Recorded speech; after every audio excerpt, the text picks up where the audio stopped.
Hello everyone, कैसे हैं आप लोग। आई होप कि आप लोग बहुत अच्छे होंगे और अपनी पढ़ाई को भी बहुत अच्छे तरीके से कंप्लीट और कवर अप कर रहे होंगे। जैसा कि आप लोगों को पता है कि अभी हम लोग हमारे क्लास 11th के बिजनेस स्टडीज सब्जेक्ट को पढ़ रहे हैं और बिजनेस स्टडीज सब्जेक्ट में हम लोग हमारे चैप्टर नंबर 5 को या फिर यूं कहा जाए कि थर्ड वाले बिजनेस ऑर्गेनाइजेशन को पढ़ रहे हैं। और ये वाला पर्टिकुलर वीडियो वो हमारे थर्ड वाले बिजनेस ऑर्गेनाइजेशन का पार्ट नंबर 2 है। तो आइए बिना वक्त गवाए बिना देरी किए आज के इस क्लास को आज के इस वीडियो को स्टार्ट करते हैं।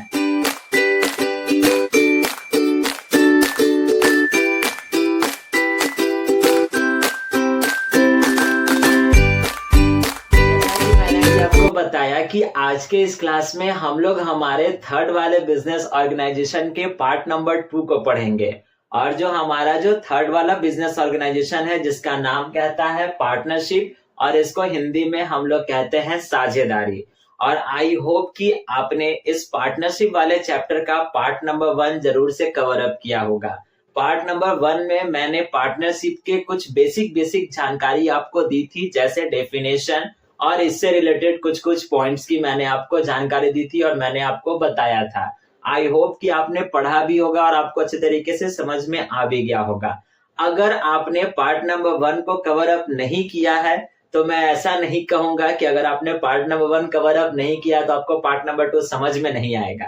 अगर आपने कवर अप नहीं किया है तो उस वीडियो का लिंक आपको नीचे डिस्क्रिप्शन बॉक्स में मिल जाएगा और ऊपर आई कार्ड में भी उस वीडियो का लिंक आ रहा होगा, जहां से जाकर कर आप पार्टनरशिप वाले बिजनेस ऑर्गेनाइजेशन का पार्ट नंबर 1 कवर अप कर सकते हो। और अगर आपको चैप्टर नंबर 1 से लेकर कर चैप्टर नंबर 4 के बीच अगर किसी भी पार्ट किसी भी पॉइंट में अगर आपको दिक्कत परेशानी आ रही है तो आपको सभी के सभी वीडियोस जो है वो इस चैनल के प्लेलिस्ट में मिल जाएंगे, जहां से जाकर कर आप चैप्टर नंबर 1 से लेकर कर चैप्टर नंबर 4 के जितने भी आपके पास डाउट्स है उन सभी डाउट्स को आप लोग क्लियर आउट कर सकते हो। तब चलिए आज के इस क्लास में हम लोग क्या पढ़ेंगे। आज के इस क्लास में हम लोग पढ़ेंगे हमारे पार्टनरशिप बिजनेस के कैरेक्टरिस्टिक्स को। इस वीडियो में हम लोग समझेंगे कि आखिरकार कौन कौन से फीचर्स होते हैं, कौन कौन से कैरेक्टरिस्टिक्स होते हैं पार्टनरशिप बिजनेस के। तो आइए वन बाय वन कर पढ़ते हैं और समझते हैं। देखिए हमारा फर्स्ट वाला जो कैरेक्टरिस्टिक्स है जो कहता है एटलीस्ट 2%। अगर आपने इंट्रोडक्शन क्लास पढ़ा होगा तो आपको पता होगा कि पार्टनरशिप बिजनेस कहते किसको है। तो अगर आपने नहीं पढ़ा है कोई दिक्कत नहीं है, एक छोटा सा मैं आपको एक लाइन में बता देता हूं कि आखिरकार पार्टनरशिप बिजनेस कहते किसको है। तो पार्टनरशिप बिजनेस जो है वो एक प्रकार का हमारे पास बिजनेस ऑर्गेनाइजेशन है जिसमें कम से कम 2 लोग या 2 लोग से अधिक जब अपनी इच्छा अनुसार एक साथ मिलते हैं, अपनी इच्छा से जब वो एक लॉफुल बिजनेस को रन करते हैं तो उस वाले बिजनेस ऑर्गेनाइजेशन को हम लोग पार्टनरशिप के नाम से जानते हैं या फिर उस वाले बिजनेस को हम लोग पार्टनरशिप कहते हैं। तो इसका फर्स्ट वाला जो विशेषता है जो हमारा कहता है एट लीस्ट 2%, यानी इस पार्टनरशिप बिजनेस को करने के लिए कम से कम हमारे पास 2% का होना जरूरी है। जैसे छोटा भीम और सिंचन दोनों दोस्त, दोनों का मन किया एक बिजनेस करने का, 2 लोग हो गए, वो एक बिजनेस को अगर खोलते हैं, एक दुकान खोल रहे हैं तो उस वाले पर्टिकुलर बिजनेस को हम लोग पार्टनरशिप कहेंगे। अब एक सबसे बड़ा क्वेश्चन कि कम से कम 2 लोग हमको चाहिए, तो ज्यादा से ज्यादा कितने लोग चाहिए? तो ज्यादा से ज्यादा हमारे पास जो है वो 50 मेंबर्स होने चाहिए इस पार्टनरशिप बिजनेस को करने के लिए। तो आप इन 2 पॉइंट को हमेशा याद रखिएगा कि एक पार्टनरशिप बिजनेस को करने के लिए कम से कम 2 लोग चाहिए और वही ज्यादा से ज्यादा 50 लोग चाहिए होते हैं। तो ये था हमारे पास पहला वाला विशेषता। अब हम लोग पढ़ते हैं हमारे दूसरे वाले विशेषता को। दूसरा वाला विशेषता हमारा कहता है only legal business. Only legal business का मतलब क्या हो गया? मैंने आपको डेफिनेशन में जस्ट अभी बताया कि पार्टनरशिप बिजनेस हम उसी बिजनेस को कहेंगे जिसमें कम से कम 2 लोग होंगे या 2 से अधिक लोग होंगे और दोनों अपनी इच्छा से एक लॉफुल बिजनेस को चलाएंगे, यानी कि कानून के अंदर रहत आने वाले बिजनेस को जब वो लोग रन करेंगे तभी उस बिजनेस को हम पार्टनरशिप कहेंगे। और पार्टनरशिप का मतलब ही यही कहता है कि अगर नियम अनुसार अगर लीगल बिजनेस हम कर रहे हैं तो पार्टनरशिप कहलाएगा, अगर हम कोई इलीगल बिजनेस कर रहे हैं तो वो पार्टनरशिप बिजनेस नहीं कहलाएगा। अब आप कहोगे किस प्रकार का इलीगल बिजनेस? जैसे दो दोस्त या तीन दोस्त मिल गए और उनका मन में विचार आया चलो कल से स्टेशन पे मोबाइल चोरी करेंगे। तो तीनों मिलकर कर बोलेंगे कि जो भी मोबाइल चोरी होगा उसको जब हम बेचेंगे तो जो भी प्रॉफिट होगा वो तीनों हम लोग आपस में बांट लेंगे। तो क्या ये एक प्रकार का पार्टनरशिप है? एक प्रकार का पार्टनरशिप नहीं होगा, क्योंकि ये एक प्रकार का इलीगल बिजनेस है। वही अगर तीनों दोस्त मिलकर कर कहते हैं कि चलो कल से स्मगलिंग करना शुरू कर देते हैं, जो भी प्रॉफिट होगा तीनों आपस में बांट लेंगे, तो क्या ये लॉफुल बिजनेस है? ये लॉफुल बिजनेस नहीं है। और जब ये लॉफुल बिजनेस नहीं है तो इसको हम लोग पार्टनरशिप बिजनेस के अंदर में कंसिडर नहीं करेंगे। तो इसी कारण से इसका हमारा दूसरा वाला जो कैरेक्टरिस्टिक्स है जो हमारा कहता है कि only legal business can be considered as a partnership. ठीक है, आई होप कि आपको दूसरा वाला कैरेक्टरिस्टिक्स समझ में आ गया होगा। तीसरे वाले की बात करते हैं। तीसरा वाला हमारा कहता है एग्रीमेंट और डीड अमंग पार्टनर्स। इसका मतलब क्या हुआ कि जब कभी भी हमारे पास पार्टनरशिप बिजनेस होगा तो पार्टनर्स के बीच में एग्रीमेंट का होना काफी ज्यादा जरूरी है। अब ये एग्रीमेंट या तो ओरल हो सकता है या तो रिटन हो सकता है, लेकिन मैं आपको बता दूं कि ओरल वाले एग्रीमेंट की हमारे पास, हमारे नजर में या फिर गवर्नमेंट के नजर में कोई भी वैल्यू नहीं होती है। हमेशा वैल्यू जो होती है वो रिटन वाले एग्रीमेंट की होती है। तो इसी कारण से जब कभी भी अगर पार्टनरशिप बिजनेस होगा तो उसमें जो भी मेंबर्स होंगे या जो भी पार्टनर्स होंगे, चाहे वो 2 हो, 5 हो, 10 हो, 15 हो, तो उनके बीच में एक एग्रीमेंट का होना सबसे ज्यादा जरूरी है। और एग्रीमेंट एक प्रकार का पेपर, यानी कि एग्रीमेंट जो होगा वो एक पेपर में होता है। आई होप कि आपने एग्रीमेंट पेपर देखे होंगे। अगर आपने एग्रीमेंट पेपर नहीं देखे होंगे तो इधर साइड में कहीं पर भी पिक्चर आ रहा होगा एग्रीमेंट पेपर का, जिसको देख कर आप अंदाजा लगा सकते हो कि किस प्रकार का एग्रीमेंट पेपर दिखता है। तो वही यहाँ पर कहता है कि अगर हम पार्टनरशिप बिजनेस कर रहे हैं तो उसके अंदर में जो भी पार्टनर्स होंगे उनके बीच में एग्रीमेंट होना सबसे ज्यादा जरूरी है। और एग्रीमेंट को ही हम डीड भी कहते हैं। ये बात आप हमेशा याद रखना। बहुत बार एग्जाम्स में पूछ देता है what do you mean by deed, तो आपको समझ में नहीं आएगा कि हम तो डीड नाम का कोई चीज पढ़े ही नहीं थे, आखिरकार ये कौन सा कबूतर का नाम, ये कौन सा पक्षी का नाम आ गया। तो ऐसा नहीं है, एग्रीमेंट का ही दूसरा नाम डीड है और डीड का ही पहला नाम एग्रीमेंट है। तो ये बात आप याद रखिएगा। अब एक और क्वेश्चन कि क्या एग्रीमेंट ओरल और रिटन हो सकता है या दोनों हो सकता है? तो एग्रीमेंट दोनों हो सकते हैं, ओरल भी हो सकते हैं, रिटन भी हो सकते हैं। लेकिन मुंह से बोली गई वाली जो बात होती है एग्रीमेंट होती है, जिसको हम लोग ओरल कहते हैं, तो उसका ज्यादा मान्य नहीं होता है। क्योंकि आज हम कुछ बोलेंगे, हो सकता है कल मुकर जाए, क्योंकि लिखा हुआ तो कहीं पर भी नहीं है और कानून जो होता है वो हमसे सबूत मांगता है। तो सबूत के लिए हमारे पास एग्रीमेंट का होना और वो साथ साथ रिटन एग्रीमेंट का होना काफी ज्यादा जरूरी होता है। अब एग्रीमेंट कहते किसको है और उस एग्रीमेंट में कौन कौन से डिटेल्स होने चाहिए, किन किन पॉइंट्स को कंसिडर किया गया है, एग्रीमेंट्स में किन किन पॉइंट्स को हम लोग लिखते हैं, ये पर्टिकुलर एक टॉपिक है और इसी चैप्टर में हम इस वाले टॉपिक को कवर अप करेंगे। तो अभी हम एग्रीमेंट के बारे में ज्यादा बात नहीं करेंगे। जिस वीडियो में हम एग्रीमेंट के बारे में आपको बताएंगे तो उसमें ए से लेके जेड तक एग्रीमेंट के बारे में पूरी की पूरी जानकारी हम आपको देंगे।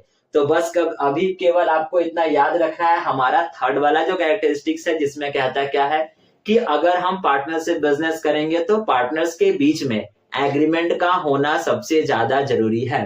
ठीक, नेक्स्ट वाला हमारा कहता है प्रॉफिट मोटिव।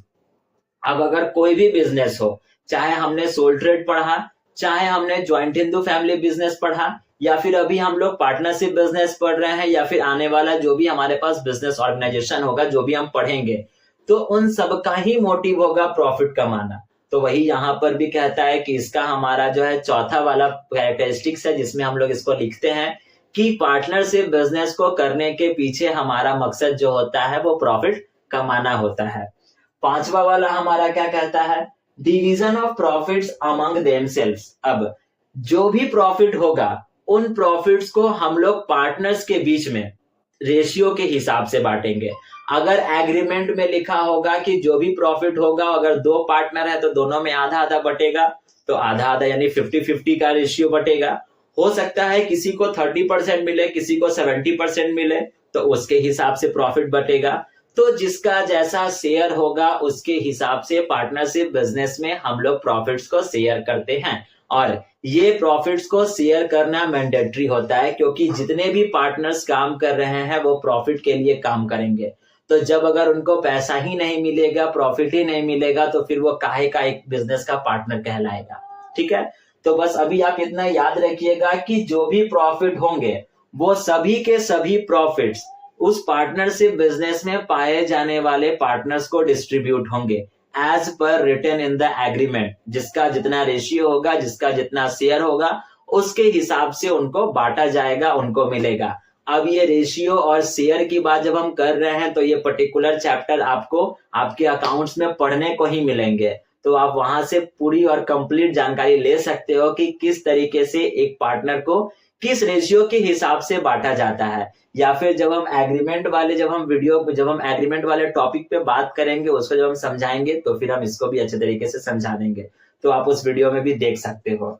लास्ट वन हमारा कैरेक्टरिस्टिक्स कहता है every partner is the agent and the owner of the fund. हर एक पार्टनर पार्टनरशिप बिजनेस का एजेंट होता है और ओनर होता है। ठीक, मैंने यहाँ पर 2 वर्ड लिखा है, every partner is the agent और every partner is the owner of the firm. तो सबसे पहले हम बात करते हैं ओनर की। तो एक पार्टनरशिप बिजनेस में जितने भी पार्टनर होते हैं, चाहे वो 2 हो, 3 हो, 4 हो, चारों के चारों जो होंगे वो उस पर्टिकुलर बिजनेस के मालिक कहलाएंगे। ये तो आपको पता है। लेकिन नेक्स्ट हमारा क्या कहता है, एजेंट। एजेंट का मतलब क्या हो गया कि जितने भी पार्टनर उस पार्टनरशिप बिजनेस में होंगे जो ओनर के तौर पर, वो एक दूसरे के लिए काम करेंगे और एक दूसरे के बिहाफ में काम करेंगे, और साथ साथ अगर जरूरत पड़े तो एक दूसरे के एब्सेंसी में भी काम करेंगे। जैसे अब अगर एक पर्टिकुलर बिजनेस में पार्टनर है, 4 पार्टनर है, तो चारों का तो काम बटा हुआ होगा। एक परचेज को संभालेगा, दूसरा सेल्स को संभालेगा, तीसरा दुकान में बैठेगा, चौथा ये डिसाइड करेगा कि हमको किस तरीके के सामान को मंगवाना है या कहां से सामान को भेजना है, या फिर डिजाइन्स को मेंटेन करेगा। तो चारों का काम अलग अलग हो गया। अब अगर परचेज का काम है तो क्या चारों के चारों पार्टनर जाएंगे सामान खरीदने? ऐसा नहीं होगा। अब भाई 4 पार्टनर है तो कुछ तो फायदा उठाया जाए, तो कोई एक ही पार्टनर गया सामान खरीदने के लिए। अब जब एक पार्टनर गया सामान खरीदने के लिए, तो वहां पर वो उन तीनों के बिहाफ में, जो वो तीनों जब नहीं पहुंचे हैं, बस केवल एक पार्टनर पहुंचा और तीनों पार्टनर किसी और काम में व्यस्त है, लेकिन जब वो इकलौता पार्टनर जब किसी एक व्यक्ति के पास पहुंचा है, तो वो उन तीनों के बिहाफ पे भी काम करेगा और उन तीनों को भी रिप्रेजेंट करेगा कि हमारे बिजनेस में और भी 3 पार्टनर मौजूद हैं, और वो उन तीनों के लिए ही काम करेगा और तीनों के लिए भी काम करेगा। तो इसी कारण से यहाँ पर कहा जाता है कि जितने भी पार्टनर होते हैं पार्टनरशिप फर्म में, वो एक एजेंट होते हैं और वो एक दूसरे के लिए काम करते हैं, चाहे अगर वो एब्सेंस हो तब, या फिर अगर वो उनकी तबीयत खराब हो जाए तब, या फिर उनकी छुट्टी, यानी वो लोग अगर छुट्टी पे रहें तब। जितने भी पार्टनर होंगे सबका ये जिम्मेदारी होगा कि अगर कोई पार्टनर नहीं है तो उनके बिहाफ पे वो काम करे, क्योंकि अगर एक पार्टनर अगर छुट्टी पे गया है तो दूसरा पार्टनर काम करेगा, तो हो सकता है दूसरा पार्टनर भी जब छुट्टी पे जाएगा तो पहला वाला पार्टनर काम करेगा। तो यानी कि इसी तरीके से यहाँ पर कहा जाता है कि एक फर्म में, एक पार्टनरशिप फर्म में जितने भी पार्टनर्स होते हैं वो एक एजेंट होते हैं, और साथ साथ जितने भी पार्टनर्स होते हैं वो उस पर्टिकुलर बिजनेस के ओनर कहलाते हैं। ठीक है, आई होप कि आपको ये वाला पॉइंट भी समझ में आ गया होगा। और इसी के साथ साथ हमारे कैरेक्टरिस्टिक्स और फीचर्स वाला पॉइंट जो है वो अब समाप्त हो गया। यानी अभी मैंने आपको ऑलमोस्ट 1 2 3 4 5 6 कैरेक्टरिस्टिक्स और फीचर्स को आपको बता दिया, समझा दिया, और आई होप कि आपको पार्टनरशिप बिजनेस के कैरेक्टरिस्टिक्स अच्छे तरीके से समझ में आ गए होंगे। अभी आप क्या कीजिएगा, वीडियो को पॉज कर लीजिए और इसका स्क्रीनशॉट लेकर अपने पास रख लीजिए, और मेक श्योर कि आप इसको अपने कॉपी में अच्छे तरीके से राइट डाउन कीजिएगा। ठीक है, तो आज के इस वीडियो के लिए बस इतना हम लोग रहने देते हैं। वीडियो को ज्यादा लंबा नहीं खींच रहे हैं, क्योंकि हमको आपको चैप्टर्स को बहुत अच्छे तरीके से समझाना है, ताकि जब आप वीडियो को एक बार देख लो तो दोबारा आपको देखने की आवश्यकता ना पड़े। और हाँ, एक बात और, जो मैं कैरेक्टरिस्टिक्स लिख रहा हूँ या एडवांटेजेस या डिसएडवांटेज लिख रहा हूँ, चाहे वो सोल ट्रेड का होगा या joint in the family business का होगा या फिर इसका है या फिर आने वाले जितने भी बिजनेस ऑर्गेनाइजेशंस है, बस केवल हम उसके नाम नाम को लिख रहे हैं, लेकिन बाकी का रहा बात अगर डेफिनेशंस की, तो इसके मीनिंग्स की, तो इसका मीनिंग्स जो है वो ऑलरेडी आपके बुक में गिवन है, तो आप वहां से जाकर कर लिख सकते हो। ठीक है, बस मेरा मकसद है आपको समझाना, आपको अच्छे तरीके से बताना। तो आई होप कि आपको अच्छे तरीके से समझ में आ भी रहा होगा। तो आज के इस वीडियो के लिए बस इतना हम लोग रहने देते हैं। अब नेक्स्ट वाले पार्ट में यानी पार्ट नंबर 3 में हम लोग पढ़ेंगे पार्टनरशिप बिजनेस अगर हम करेंगे तो उसके कौन कौन से फायदे होंगे और उसके कौन कौन से घाटे होंगे, यानी एडवांटेजेस और डिसएडवांटेजेस ऑफ पार्टनरशिप बिजनेस। ठीक है, तब तक के लिए आपको पता है करना है क्या। अगर आप वीडियो को यहाँ तक देखे हो, ये सारी की सारी पॉइंट्स आपको अच्छे तरीके से समझ में आई हैं, तो वीडियो को लाइक करके जाइएगा। चैनल पर नए होंगे तो चैनल को सब्सक्राइब भी कर लीजिएगा और अपने फ्रेंड्स के साथ शेयर भी करते जाइएगा। अब हम लोग मिलेंगे हमारे इसी चैप्टर के नेक्स्ट वाले पार्ट पे। तब तक के लिए thank you and bye bye.